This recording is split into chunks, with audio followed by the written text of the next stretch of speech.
आप सभी को दीपावली की हार्दिक बधाई। जैसा कि हम सभी जानते हैं कि आज ही के दिन 14 वर्ष के कठिन वनवास के बाद श्री राम, श्री सीता जी और लक्ष्मण जी वापस अयोध्या नगरी आए थे, जहां उनके स्वागत के लिए अयोध्या नगरी को दीपों से जगमगा दिया गया था। और तभी से हम इसको प्रकाशोत्सव के रूप में मनाते हैं। लेकिन क्या आपने इस बात पर कभी ध्यान दिया कि दीपावली का अर्थ केवल घर की सफाई और नए कपड़े, पूजा, भोग, पटाखे और विभिन्न प्रकार के व्यंजन, क्या यही दीपावली का अर्थ है या इससे आगे भी दीपावली का कुछ अर्थ है? तो अगर हम लोग इस बात पर ध्यान दें कि आज के दिन श्री राम, श्री सीता, लक्ष्मण वापस अयोध्या आए, तो ये एक वाक्य ही अपने आप में बहुत गहरा है। क्योंकि आप जानते ही हैं कि श्री राम जी के पिता श्री दशरथ उनको युवराज बनाना चाहते थे, लेकिन परिस्थितियां ऐसी बदल गईं कि जिस दिन उन्हें युवराज बनना था अयोध्या के साम्राज्य का, उसी दिन उन्हें 14 वर्ष के वनवास के लिए वन जाना पड़ा।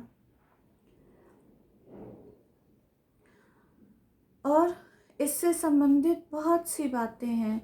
सबसे पहली बात पे अगर यदि हम लोग गौर करें, मैं थोड़ा हिंदी और इंग्लिश को मिक्स करके बोलूँगी जो कि आम बोलचाल की भाषा है, तो हम ये पाएंगे कि अचानक से जब आपको कुछ मिलने वाला हो, उसकी जगह वो तो छीन ही लिया जाए और कुछ ऐसा आपके साथ हो जाए, तो आपकी क्या स्थिति होती है? मन में आक्रोश,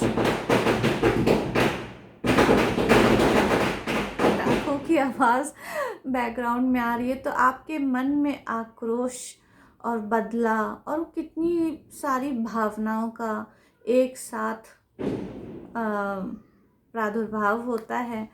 पर अगर हम श्री राम के रिएक्शन पर गौर करें तो हम देखेंगे कि वो प्रसन्न हो जाते हैं और वो माता कैकेयी को बहुत धन्यवाद देते हैं और अपनी माता कौशल्या को भी वो एक इसको सुखद समाचार के रूप में बताते हैं कि उनके पिता ने उनको वन का राज्य दिया है।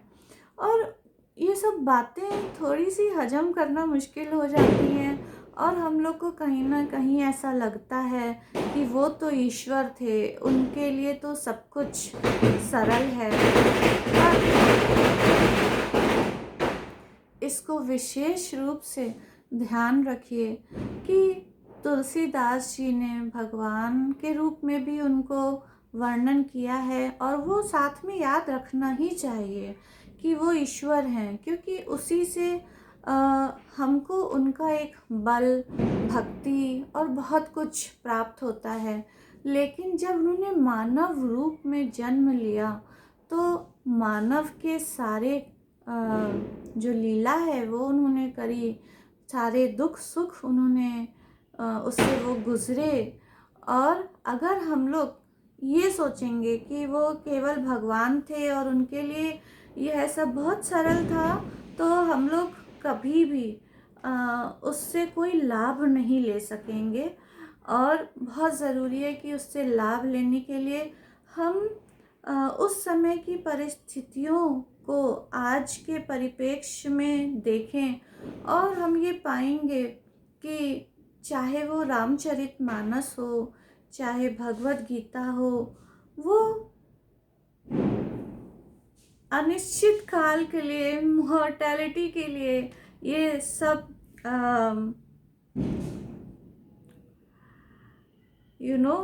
हमारे लिए सार्थक है और हम हमेशा इससे अपने जीवन से जुड़ा हुआ हर अपने जीवन से जुड़े हर संदर्भ में इससे कुछ न कुछ शिक्षा ले ही सकते हैं। तो हम ये देखते हैं कि भगवान श्री राम बहुत प्रसन्न हैं। और अगर आप ध्यान दें तो जब गुरु वशिष्ठ ने श्री राम के जन्म के समय उनका नामकरण किया था तो उन्होंने बोला था कि ये सुख के धाम हैं, श्री राम सुख के धाम हैं। तो अब यहाँ पर सुख की परिभाषा जो हमारे और आपके अंतर्मन में आती है वो यही है कि हम जो चाहें वो हो जाए, परिस्थितियाँ अनुकूल हों। तो हम मानते हैं भगवान की बहुत कृपा है और हम बहुत सुख में हैं। और यदि एक भी चीज़ हमारे मन की ना हो तो हम कहते हैं कि सुख नहीं है, और हम उस सुख को पाने के लिए प्रयास करते रहते हैं। पर आप देखिए यहाँ भगवान कितने प्रसन्न हैं और वो खुशी खुशी जाते हैं अपने वनवास में। और अगर आप उसके आगे की लीलाएं देखें तो आपको ऐसा कुछ भी नहीं दिखाई देगा जो आपको लगे कि बहुत खुशी की बात है, बहुत सुख की बात है। 14 वर्ष तक एक के बाद एक नई स्थितियां जो संघर्ष से भरी हुई थीं, केवल पंचवटी में जो कुछ दिन श्री राम ने श्री सीता जी और लक्ष्मण जी के साथ बिताए, और वो भी देखें तो पूरी तरह वो भी विघ्न रहित थे ही नहीं, वहाँ भी बहुत कुछ हुआ। और 14 वर्ष तक कुछ न कुछ होता ही रहा, और अंत में रावण का संहार करके प्रभु श्री रामभद्र विभीषण को लंका का राज्य देकर वापस अयोध्या नगरी आते हैं, और उसके बाद राम राज्य की स्थापना होती है।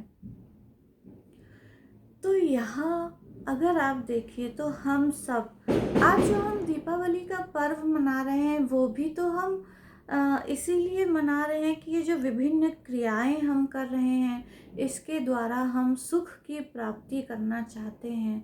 पर यही दीपावली का असली मतलब तो नहीं, ये तो केवल बाहरी क्रियाएं हैं।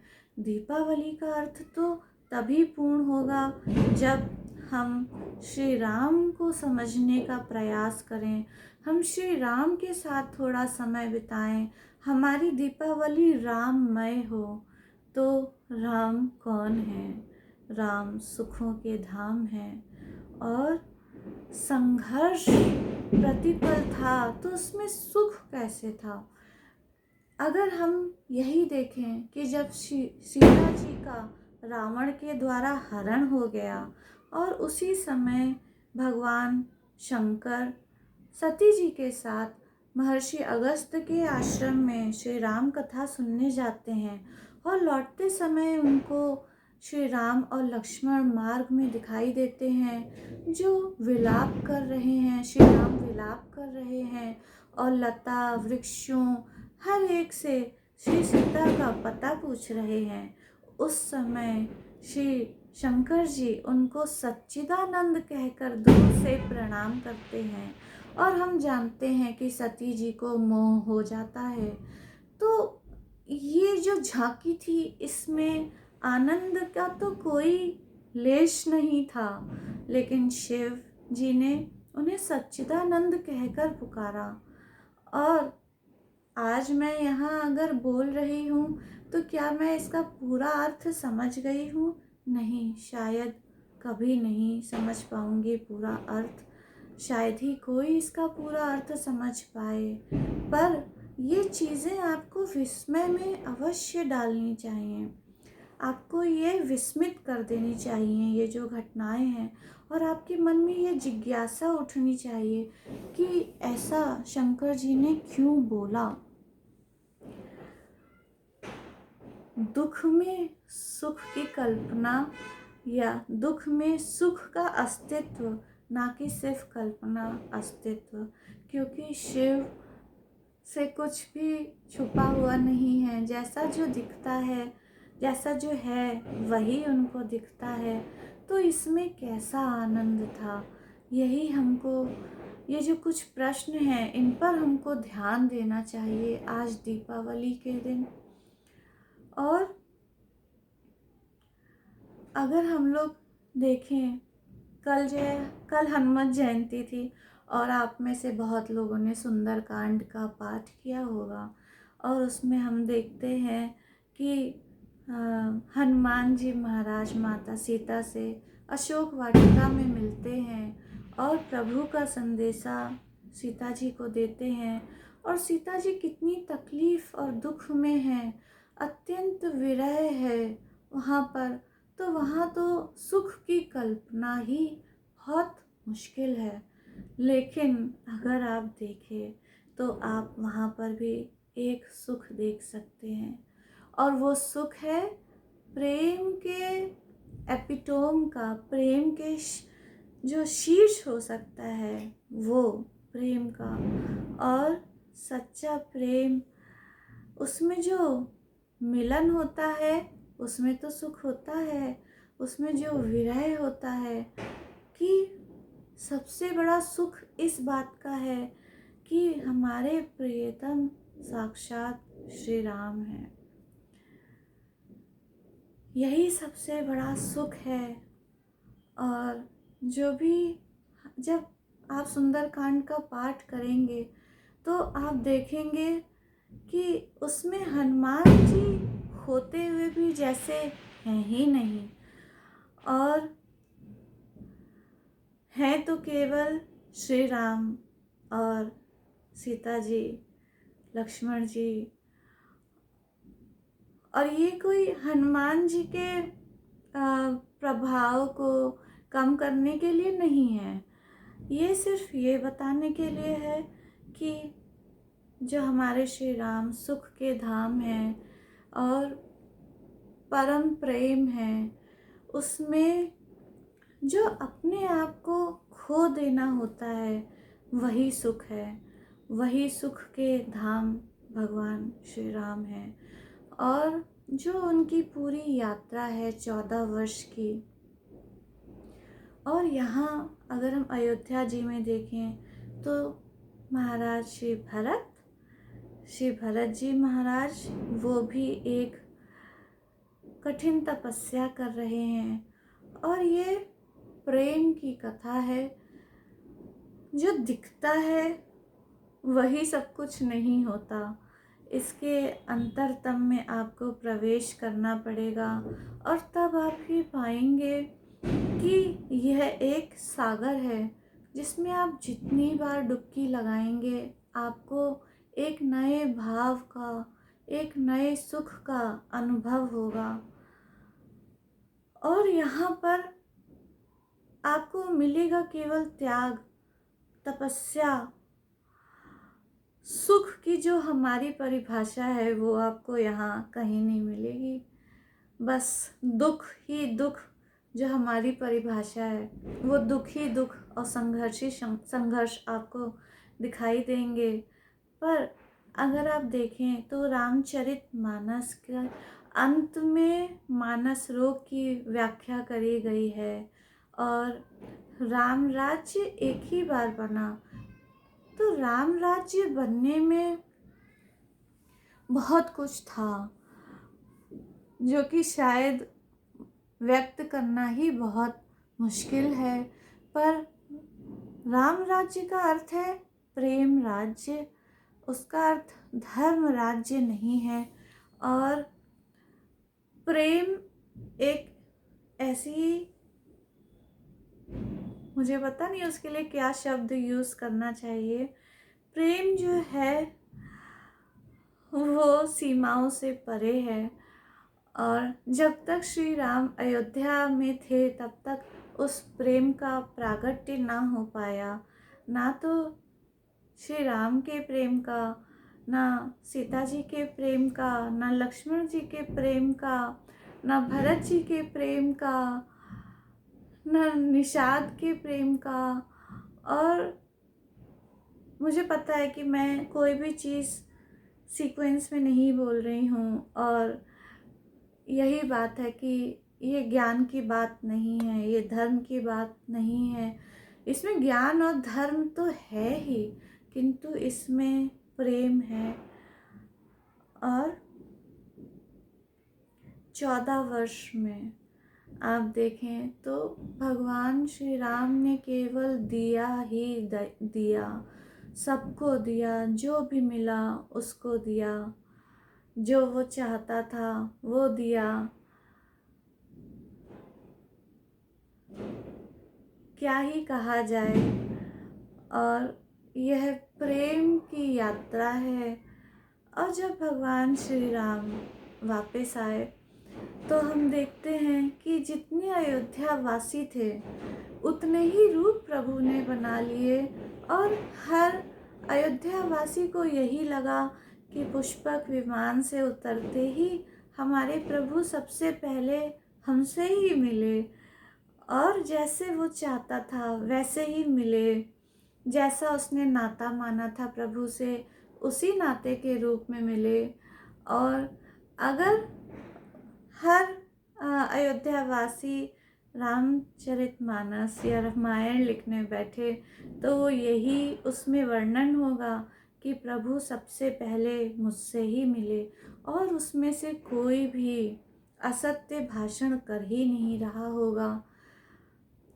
तो आज दीपावली के दिन हम सभी अगर देखें तो सुख के प्यासे हैं। हम कितना कुछ कर रहे हैं प्रतिदिन और इन दीपावली के पर्व पर, लेकिन कहीं ना कहीं एक खालीपन है, क्योंकि हम ये सब ऊपरी तौर पर कर रहे हैं।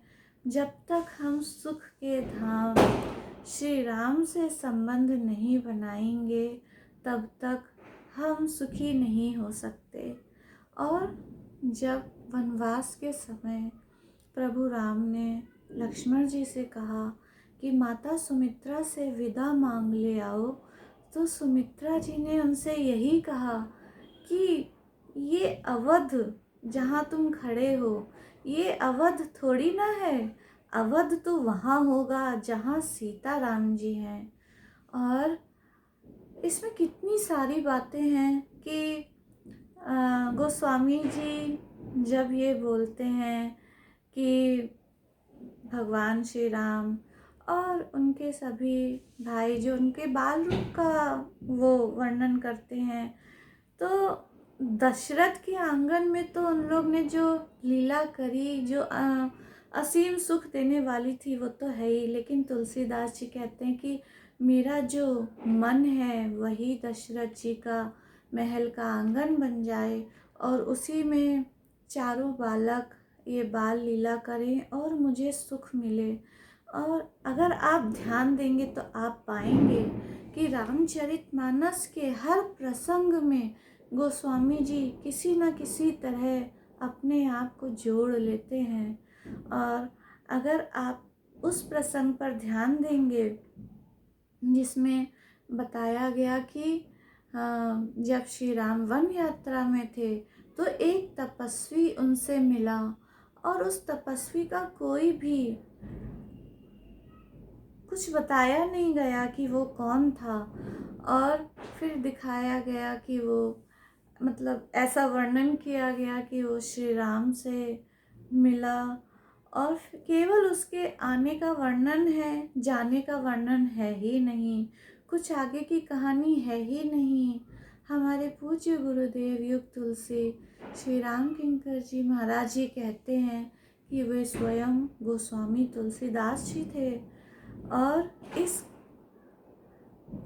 इस घटना को मुझे बहुत शुद्ध हिंदी में शब्द सही से आ नहीं रहे, वो ये कहते हैं, इस रूप में प्रस्तुत करते हैं कि यह प्रेम की घटना है। तो प्रेम आता तो है लेकिन जाता नहीं। एक बार जीवन में अगर प्रेम आ गया तो फिर वो कभी नहीं जाता, और केवल प्रेम ही है जो आपको परम सुख की प्राप्ति करवा सकता है।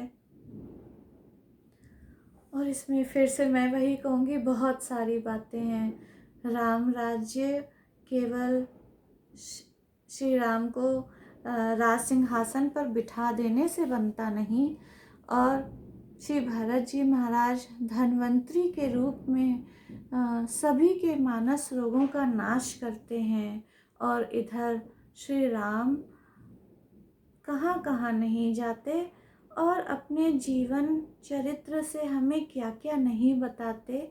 अगर हम अपने जीवन में झांक कर देखें तो प्रतिपल संघर्ष है, संशय है, भय है, लोभ है, काम, क्रोध, मोह, अभिमान, सारे जो ये दोष हैं जिसकी वजह से हम कभी सुख प्राप्त नहीं कर पाते, या करते भी हैं तो वो क्षणिक होता है। लेकिन जब हम इन लीलाओं में खुद को सम्मिलित करेंगे और उसमें गहरे से गहरे डूबने की कोशिश करेंगे, तब हम पाएंगे कि धीरे धीरे हमारी समस्याओं का समाधान हो रहा है।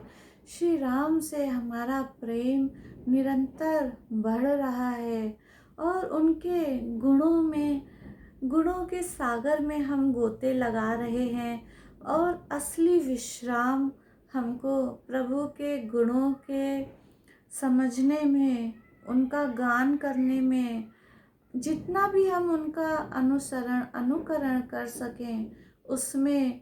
और प्रेम की ये बात होती है कि प्रेम में जब तक हम स्वयं को पूरी तरह सरेंडर ना कर दें, अपना विस्मरण हमें ना हो जाए, तब तक प्रेम पूर्ण नहीं होता और तब तक हमें असली सुख नहीं मिल सकता।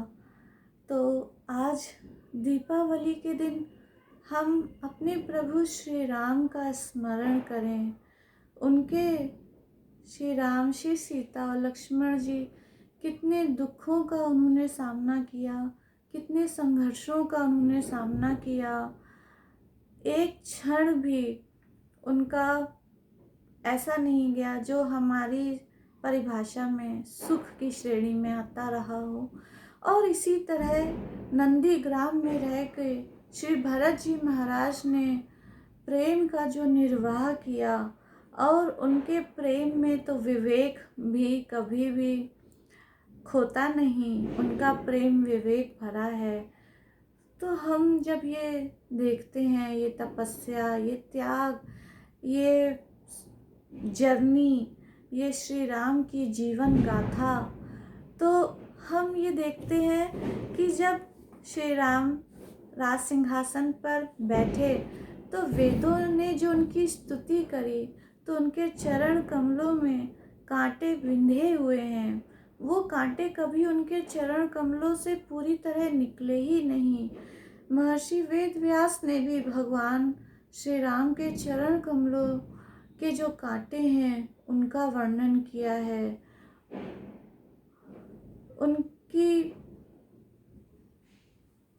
उनकी ग्लोरी गाई है। तो ये जो कांटे हैं ये अपनाए हमारे श्री राम ने, और आप सोचेंगे अगर तो आप समझ पाएंगे कि 14 वर्ष बिना पैर में जूते, बिना वस्त्र, बिना घर, जब आप उस पर ध्यान देंगे तो आप पाएंगे कि सीता जी ने बोला था कि मैं वन के हर कष्ट को सहूँगी, लेकिन वो कितनी सुकुमार हैं। और जब वो थोड़ी दूर ही वन में गई होती हैं तो वो कहती हैं कि हे प्रभु, आपने तो कहा था कि हम कुटिया बनाकर रहेंगे, और कहाँ है वो कुटिया। और ये सब सुनने में बहुत महान लगता है, और हम सिर्फ यही सोचते हैं कि वही जो मैंने कहा कि वो तो ईश्वर हैं। पर जब हम उसको महसूस करेंगे तो आप ये वर्णन पाएंगे कि सीता जी का यह प्रश्न सुनकर श्री राम की आंखों में आंसू आ जाते हैं, और वह श्री सीता जी और लक्ष्मण जी से कितना प्रेम करते हैं ये तो हम सभी जानते हैं। और वो भी एक वर्णन आता है कि जब राम जी अपने पैरों से कांटे निकालने के लिए बैठते हैं तो वो जानकर इतनी धीरे धीरे वो कांटे निकालते हैं कि श्री सीता जी को विश्राम मिल जाए। और वही जो मैंने कहा, वो कांटे कभी उनके पैरों से पूरी तरह निकले ही नहीं। तो यह जो प्रेम, त्याग, तपस्या, इसका कोई वर्णन कर ही नहीं सकता। और जितना हम अपने प्रभु से जुड़ते जाएंगे, उतना हम उस क्षण को और भी ज़्यादा महसूस कर पाएंगे जब वो अयोध्या वापस आए हैं, और किस वेश में, किस हाल में वो होंगे। और जब वो आ भी जाते हैं तो उनको सबसे पहले चिंता होती है भरत जी की, और वो उनकी जटाओं को सुलझाते हैं अपने हाथों से, जो कि 14 वर्ष से कभी सुलझाई नहीं गई। और कितना कठिन है उन जटाओं को सुलझाना। ये सारी बातें जब आप उसमें डूबेंगे और उस सीन को, उस दृश्य को सोचेंगे, कि तब आपके मन में ये आएगा कि मैं भी उस लीला में शामिल हूँ। मैं कैसे अपने प्रभु को सेवा दूँ, कि प्रभु तो कष्ट में नहीं है, पर हम महसूस कर सकें कि कैसे हम उनकी थकान मिटा सकें, कैसे उनको प्रसन्न कर सकें। जैसे कि केवट के बारे में यदि आप सोचेंगे, तो केवट ने तो अपनी जान का जोखिम तक उठा लिया। उसने बोला कि मुझे पता है कि ऐसा भी हो सकता है कि लक्ष्मण जी मुझे तीर से मार दें, लेकिन उसका एक ही उद्देश्य था कि वो श्री राम जो दुखी हैं अपने घोड़ों की दशा देखकर, सुमंत्र जी की दशा देखकर, और अपने प्रिय भाई भरत के वियोग जो अभी अभी हुआ है, सब कुछ कितना वो कष्टप्रद था। लेकिन उसको बस ये चिंता थी कि मैं ऐसा क्या करूं, और उसके लिए उसने सब कुछ कर दिया। और फाइनली श्री राम हंस पड़े। तो हमें भी वो करना है कि हम, सकाम होना कोई भी गलत बात नहीं है, और सकामता को तुच्छ माना ही नहीं गया है। पर ये जो मैं कह रही हूँ, इसका अर्थ ये नहीं है कि आप प्रभु से कुछ मांगे नहीं। वही तो केवल अपने हैं, उनसे नहीं मांगेंगे तो किससे मांगेंगे। लेकिन उनसे हम अपना नाता बनाएं, उनसे प्रेम बढ़ाएं, दिन प्रतिदिन प्रेम बढ़ाएं। और उनके जब हम गुणों का गान करते हैं, उस पर मनन करते हैं, तो हमको इतना विश्राम मिलेगा। और जो हमारे हृदय में एक खालीपन है, एक अकेलापन है, तो हम जानेंगे कि हमारे परम संबंधी श्री सीताराम जी ही हैं। और जब हमको ऐसे माता, ऐसे पिता मिले हुए हैं, या आप उनसे जो भी नाता मानते हो, उस नाते के द्वारा ही आप जब ये समझ जाएंगे कि परम संबंधी वे ही हैं हमारे। और तुलसीदास जी कहते हैं कि हमारे हृदय में जब हम श्री राम जी का धनुष बाण लिए हुए ध्यान करेंगे, तो धनुष बाणधारी श्री राम हमारे हृदय में विराजे हुए हैं, और वो हमारे सभी दोषों का नाश करते हैं। और जब हमारे सभी दोष दूर हो जाएंगे और हम श्री राम के प्रेम के रस में डूब जाएंगे, तो हम अनिर्वचनीय सुख और विश्राम को प्राप्त करेंगे। लेकिन इसमें यह बात आपको ध्यान रखनी है कि यह अवधि 14 वर्ष की थी। यह सतत एक जर्नी है।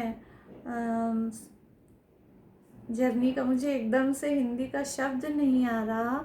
और यदि आप सुंदर कांड में देखेंगे, तो आप ये पाएंगे कि हनुमान जी से बड़ा भक्त कौन हो सकता है, लेकिन उसमें लिखा है कि बार बार वो प्रभु का स्मरण करते हैं। कहीं पर लिखा है भय त्याग कर वो ये काम करते हैं। हर कार्य के पहले वो श्री राम का स्मरण करते हैं।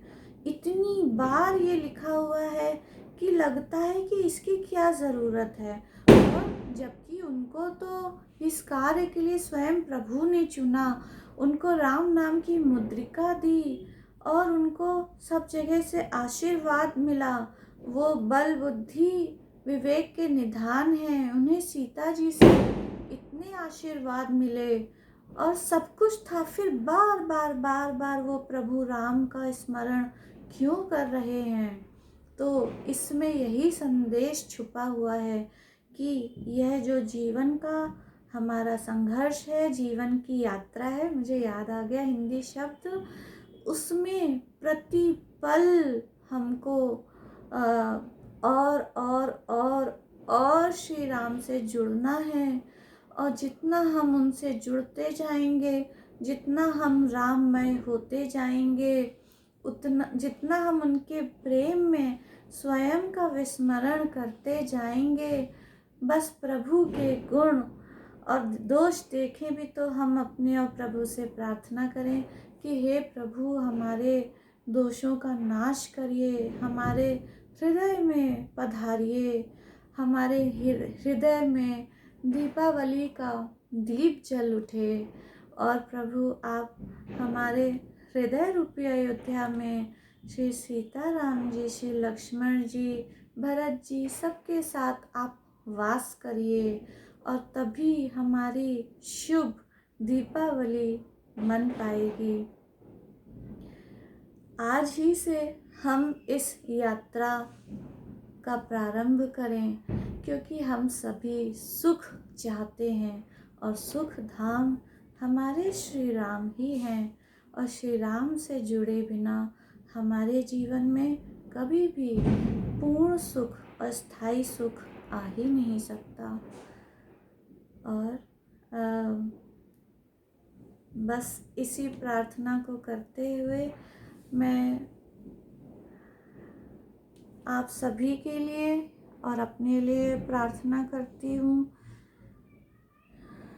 कि सुख के धाम प्रभु श्री राम हमें स्वीकार करें, हमसे नाता बनाएं, हमारे ममता और अहंता का नाश करें और हमें परम सुख की प्राप्ति कराएं, श्री राम को हम पा सकें।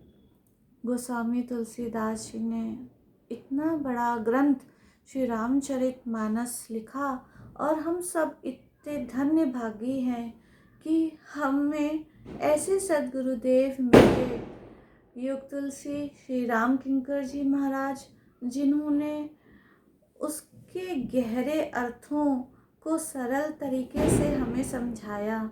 कहने को वो सरल हैं, लेकिन वो सरल है नहीं, क्योंकि हम ऊपर ऊपर से ही उनको सुनते हैं। जब तक हर श्वास में, हर घटना में हम श्री राम को देखेंगे नहीं, गुरुदेव द्वारा बताए गए रहस्यों के द्वारा हम जो घटनाएं दिख रही हैं उसके अंतरतम में जाने का प्रयास नहीं करेंगे, तब तक हमें सुख, प्रेम, मोक्ष जो भी आप कहें वो नहीं मिल पाएगा। और रामचरितमानस में आप देखें गोस्वामी जी भी बार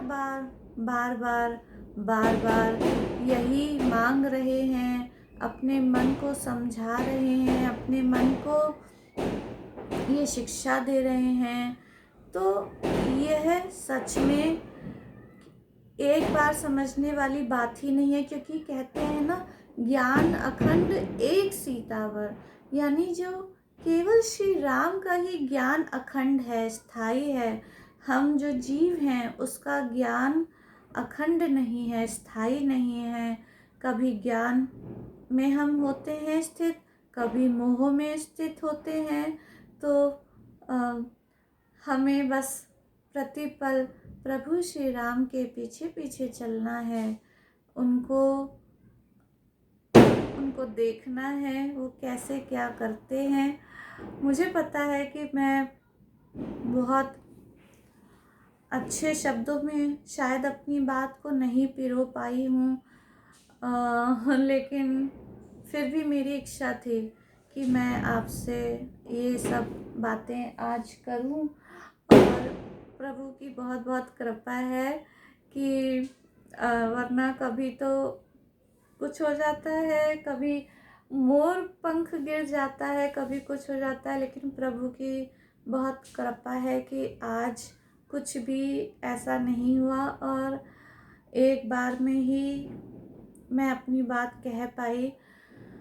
और बस आप इसी बात को ध्यान रखें कि प्रेम के अलावा दूसरा कोई मार्ग नहीं है।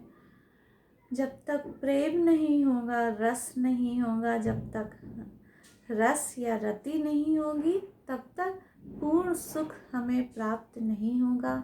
और इसी के साथ मैं आप सबसे विदा लेती हूँ।